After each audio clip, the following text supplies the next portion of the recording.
मनोरंजन आज के तारीख में भारत को जरूरत नहीं है, जहां तक मैं समझता हूं, क्योंकि जो देश आज दुनिया का सबसे बड़ा शक्तिशाली देश बनना चाहता है, देखो आपको एक बात बोलता हूं, अगर 1947 में सब लोग एकत्रित होकर के स्वतंत्रता के लिए अपना प्राण कुर्बान नहीं करते, समय कुर्बान नहीं करते, तो आज हम मस्ती से बैठ सकते थे क्या? तो समय आता है, एक एक समय पर किसी न किसी एक समूह को किसी न किसी एक काम के लिए खुद को समर्पित करना पड़ता है। जब हम गुलाम थे तो भारत को स्वतंत्र करने के लिए पूरा भारत खद्दर पहनने लगा, नमक को त्याज करने लगा, सत्याग्रह करने लगा, दुनिया भर के काम करके लोगों ने फांसी खा के, हमारे भगत सिंह जी, हमारे बड़े बड़े वो त्यागी जिन्होंने फांसी खा के हमको स्वतंत्रता दिला दी। अब और आगे बढ़ना है। मोदी जी बड़ा प्रेम से काम कर रहे हैं, बाइडन भी नमस्कार कर रहा है मोदी जी को, बाइडन हाथ जोड़ रहा है। एक प्रधानमंत्री ऐसा था जो जाकर के वहां के प्रधानमंत्रियों को नमस्कार करके ऐसे खड़ा होता था।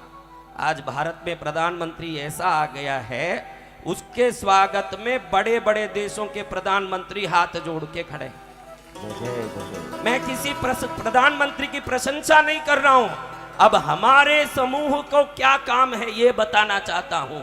अब भारत को सर्वोत्तम शक्तिमय देश बनाने का अगर कोई काम आ गया है और वो समय आ गया है, तो अकेला प्रधानमंत्री नहीं, चाय के दुकान में भी चाय ले जाके देने के लिए भी एक काम वाला तक होता है। तो हर प्रजा का काम है कि फालतू मनोरंजन छोड़ के अपना आर्थिक व्यवस्था अधिक से अधिक बढ़ाएं, अपने मानसिक शक्ति बढ़ाएं, अपनी जीवन शैली की स्तर बढ़ाएं, ताकि भारत अपने आप शक्तिशाली देश बने।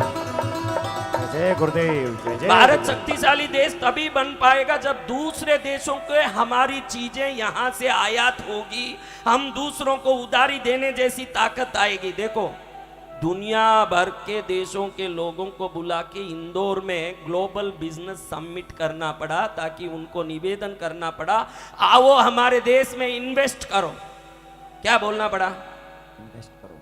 आप लोग ये जो मोबाइल लेके 8 घंटा व्हाट्सएप देख रहे हो ना, वो बंद करके काम में लगोगे सब लोग, तो दूसरे देश के लोग आपको बुलाएंगे कि आओ हमारे देश में आके इन्वेस्ट करो, आप सेठ हो।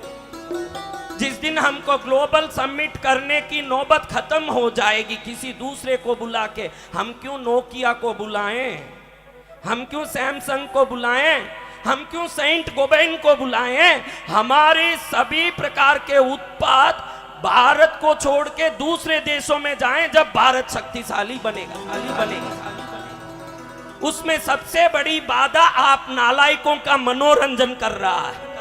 इसमें सबसे बड़ी बाधा यही है। आप बोलते हो भाई 8 घंटा काम कर दिया, थकता हूं, तो 6 घंटा व्हाट्सएप में पड़ा, थक नहीं रहा है, 4 घंटा फेसबुक में पड़ा, थक नहीं रहा है। आपके ये व्हाट्सएप के फेसबुक के फ्रेंड बुखार आवे तो आपको पूछने के भी काम नहीं आएंगे, याद दिला देता हूं, आपके किसी काम नहीं आएंगे। आपको आपका मनोरंजन छोड़ के मेहनत करना पड़ेगा, ऐसा मेहनत कि आप अपनी मेहनत से पड़ोसी को कुछ दो ना दो, अपनी मेहनत से इतने सक्षम बन जाओ कि सक्षम समूह का देश होने से स्वयं भारत दुनिया का शक्तिमय देश बन जाए। उसके सिवाय कोई और रास्ता नहीं है। आप सोचोगे कि भारत शक्तिशाली मोदी बनाएंगे, भारत शक्तिशाली मोदी बनाएंगे, एक आदमी मिलके ये पंडाल नहीं खड़ा कर सका तो एक आदमी भारत को शक्तिशाली नहीं बना सकेगा। ये 32 खंबे जैसे खड़ के इस पंडाल को आधार दे रहे हैं, 140 करोड़ भारतीयों को खंबा बनना पड़ेगा, तब भारत शक्तिशाली बनेगा।